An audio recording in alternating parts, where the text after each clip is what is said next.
नमस्कार। प्रस्तुत है आज का चिंतन। चरित्र निष्ठा मनुष्य की सर्वोपरि संपदा है। विश्वरूपी रंगमंच पर अवतरित होते रहने वाले महापुरुषों की सफलता एवं उनकी महानता का आधार उनका श्रेष्ठ चरित्र ही रहा है।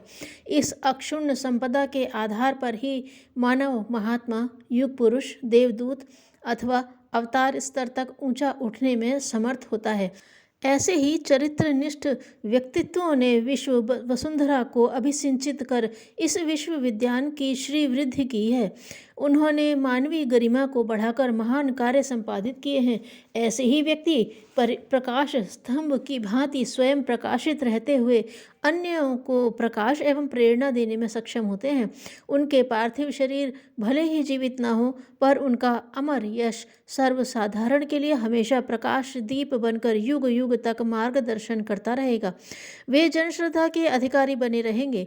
कभी इस धरा पर ऐसे चरित्रवान महान मानवों की बहुलता थी जो अपने आचरणों के द्वारा सामान्य जनता के प्रेरणा स्रोत थे।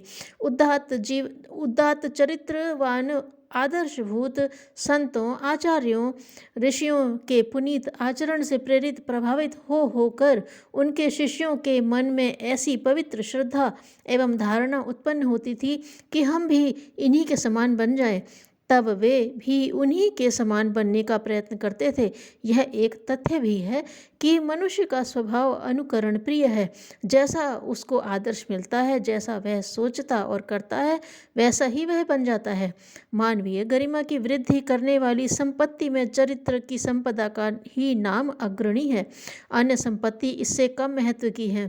कहा भी गया है, धन तो आता जाता रहता है, उसकी क्षति कोई बड़ी क्षति नहीं मानी जाती। स्वास्थ्य गड़बड़ाने पर कुछ हानि हुई समझी जा सकती है, परंतु यदि कोई मनुष्य चरित्रहीन हो जाए तो समझना चाहिए उसका सर्वनाश हो गया।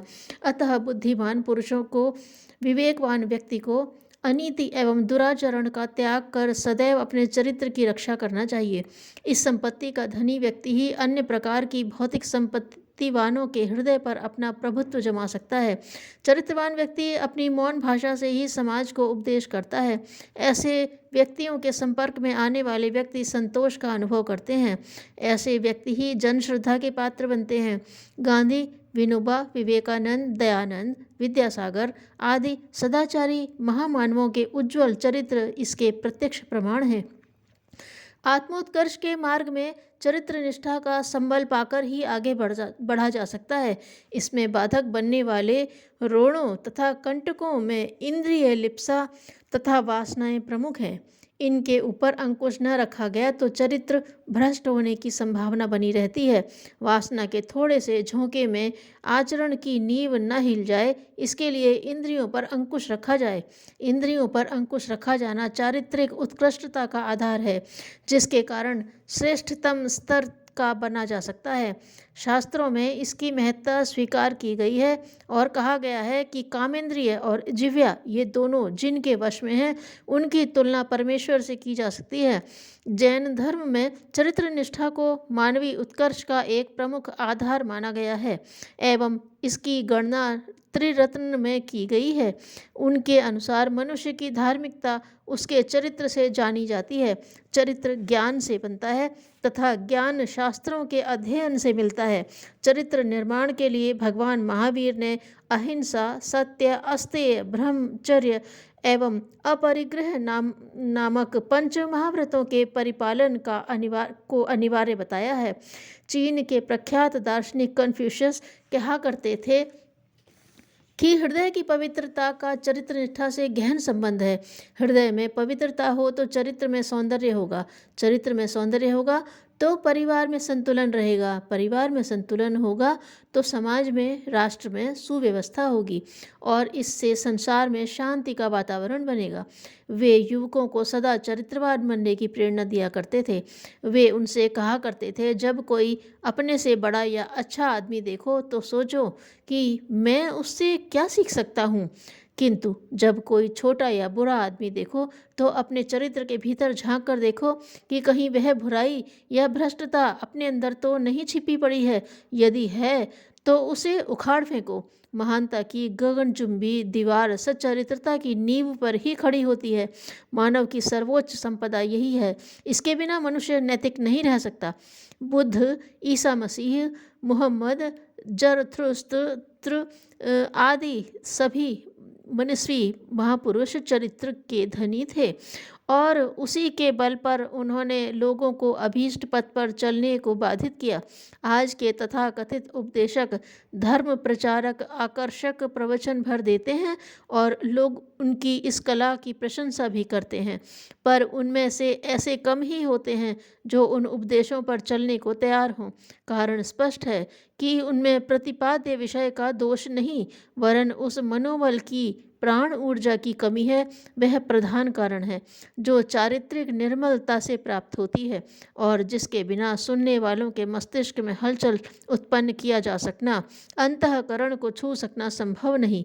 समर्थ गुरु रामदास, रामकृष्ण परमहंस, गुरु गोविंद सिंह, कबीर आदि मनस्वी महामानवों ने अपने सदाचरण से ही असंख्यों को उपयोगी प्रेरणाएं दी और अभीष्ट पथ पर चलने के लिए साहस उत्पन्न किया। गांधी जी की प्रेरणा से स्वतंत्रता संग्राम में अगणित व्यक्ति त्याग बलिदान करने के लिए किस उत्साह के साथ आगे आए, यह पिछले दिनों की घटना है। वस्तुतः चारित्रिक उत्कृष्टता के आधार पर ही शक्ति अर्जित होती है, पात्रता इसी आधार पर विकसित होती है और दैवी अनुग्रह का पारलौकिक एवं जन श्रद्धा व जन सहयोग का लौकिक लाभ प्रस्तुत करती है। अर्जुन, कच्छ, शिवाजी आदि की चरित्र निष्ठा ही उनके लिए दैवी वरदान और विजय का आधार बनी थी।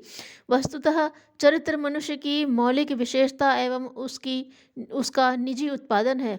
व्यक्ति इसे अपने बलबूते विनिर्मित करता है। इसमें उसके निजी दृष्टिकोण, निश्चय, संकल्प एवं साहस का पुट अधिक होता है।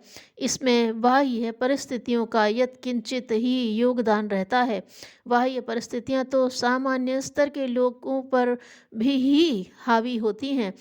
जिनमें लौकिक विशेषता है, वे नदी के प्रवाह से ठीक उल्टी दिशा में मछली की तरह अपनी भुजाओं के बल पर चीरते छरछराते चल सकते हैं। निजी पुरुषार्थ एवं अंतः शक्ति को उभारते हुए साहसी व्यक्ति अपने को प्रभावशाली बनाते व व्यक्तित्व के बल पर जन सम्मान जीतते देखे गए हैं। यह उनकी चिंतन की उत्कृष्टता, चरित्र की श्रेष्ठता एवं अंतराल की विशालता के रूप में विकसित व्यक्तित्व की ही परिणति है। जिसे भी इस दिशा में आगे बढ़ना हो, उसके लिए यही एकमात्र राजमार्ग है। चरित्र विकास ही जीवन का परम उद्देश्य होना चाहिए। इसी के आधार पर जीवन लक्ष्य प्राप्त होता है। इस संपदा के हस्तगत होने पर ही जीवन का वास्तविक आनंद प्राप्त किया जा सकता है। यही संपत्ति वास्तविक, सुदृढ़ और चिरस्थायी होती है। अतः हर स्थिति में इस संजीवनी की रक्षा की जानी चाहिए। किसी अमीर ने हजरत इब्राहिम के सामने अशरफियों से भरी एक थैली भेंट स्वरूप रखी।